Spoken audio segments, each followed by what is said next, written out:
दोस्तों आज हम बात करेंगे ब्रेन रिसर्च की।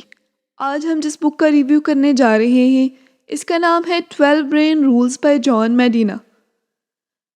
जॉन जे मेडिना एक डेवलपमेंट मॉलिक्यूलर बायोलॉजिस्ट हैं जिनका मेन रिसर्च एरिया है isolation in characterization of genes involved in human brain development.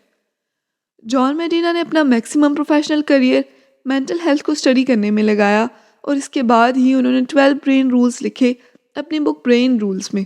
So let's start with these amazingly research brain rules. पहला रूल है exercise boost brain power. Author दो लोगों से मिले जिनकी उम्र मिड 80s में थी, जिम और Frank.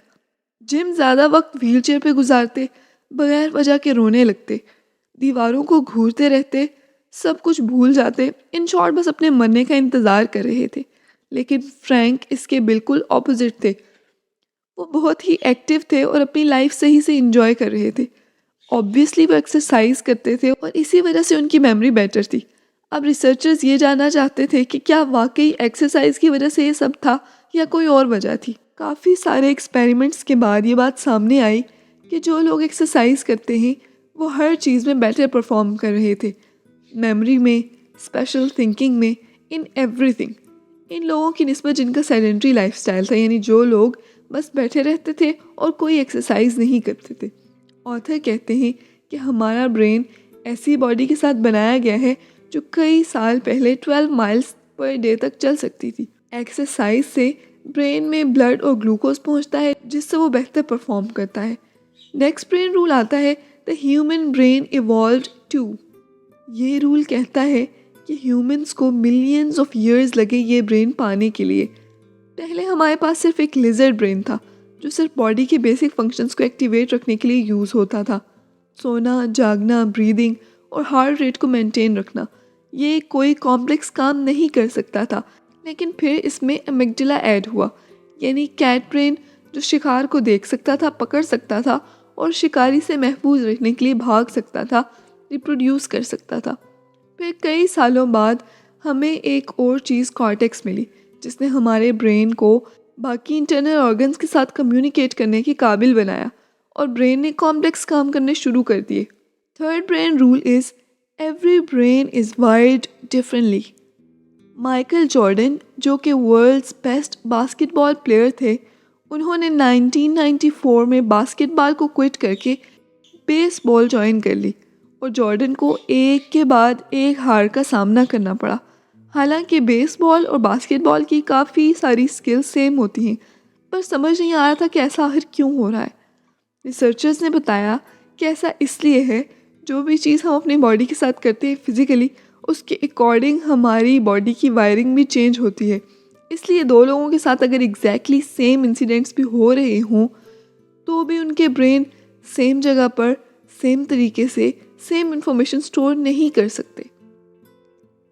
Next brain rule is we don't pay attention to boring things. दोस्तों बहुत ही अमेजिंग रिसर्च में रिसर्चर्स को ये पता चला कि एट अ टाइम हम सिर्फ और सिर्फ एक ही चीज़ पे फोकस कर सकते हैं, यानी मल्टीटास्किंग के लिए हम बने ही नहीं हैं। जिसका मतलब ये है कि हमारे सेंसेस किसी चीज़ को देख भी लें तो भी फ्यू सेकंड्स में वो इसमें से मैक्सिमम चीज़ों का डाटा डिलीट कर देंगे ताकि हमारा ब्रेन सिर्फ एक ही चीज़ पर फोकस कर सके। रिसर्चर्स के मुताबिक अगर हम किसी भी चीज़ पर अटेंशन बनाना चाहते हैं तो इसके लिए हम इमोशनली अराउज्ड होने चाहिए। इसीलिए तो टीवी पर दिखाए जाने वाले एडवर्टीजमेंट्स इमोशनल होते हैं। Next brain rule is repeat to remember. अगर आपको मेमोरी की प्रॉब्लम है तो इस ब्रेन रूल को गौर से सुने। अगर हम अपनी मेमोरी को बेटर करना चाहते हैं तो हमें चाहिए हम उस इंफॉर्मेशन को उसी इन्वायरमेंट में रिकॉल करें जिसमें हमने उसे लर्न किया था। यानी हमें एग्ज़ाम हॉल में एग्ज़ाम देने के लिए अपने रूम को भी एग्ज़ाम हॉल की तरह सेट करना होगा। Next brain rule is remember to repeat. ये ब्रेन रूल कहता है कि मैक्सिमम इंफॉर्मेशन हम पहले कुछ मिनट्स में ही भूल जाते हैं। लॉन्ग टर्म मेमोरीज हिप्पोकैम्पस और कॉर्टेक्स के कम्युनिकेशन के दौरान बनती हैं। यानी अगर हमें लॉन्ग टर्म के लिए चीज़ें याद रखनी हैं तो हमें उसी इंफॉर्मेशन से रिलेटेड और चीज़ें याद करनी चाहिए और साथ में हमें उसी इंफॉर्मेशन को इक्वल टाइम के बाद रिवाइज भी करना होगा। Rule number 7 is sleep well, think well. बहुत से लोगों को सोना वेस्ट ऑफ टाइम लगता है। उन्हें लगता है कि जितना ज़्यादा टाइम वो स्टडी को देंगे उतना ज़्यादा वो अचीव कर पाएंगे। बट साइंस ये प्रूव कर चुकी है कि हम जितना कम स्लीप लेंगे उतने ज़्यादा नेगेटिव कॉन्सिक्वेंसेस हमारे साथ हो सकते हैं। कम स्लीप से हमारी अटेंशन कम होगी, मेमोरी पर नेगेटिव असर पड़ता है, हमारा मूड ख़राब हो जाता है, साथ में हमें बॉडी मूवमेंट से रिलेटेड बीमारियां भी हो सकती हैं। एक स्टडी में रिसर्चर्स ने शो किया कि नासा के पायलट्स 26 मिनट्स का एक छोटा सा नैप भी अगर ले लेते हैं तो इनकी परफॉर्मेंस 34% तक इम्प्रूव की जा सकती है। 8th brain rule is stressed brain don't learn the same way. ये इसलिए है कि हमारा ब्रेन स्ट्रेस में एड्रेनलिन और कॉर्टिसोल रिलीज़ करता है जो कि हमें अटेंटिव कर देता है थोड़े टाइम के लिए, लेकिन लंबे टाइम के लिए स्ट्रेस से रिलीज़ हुआ एड्रेनलिन हमारे ब्लड वेसल्स में स्कार्स डाल देता है जिससे हार्ट अटैक या स्ट्रोक तक आ सकता है।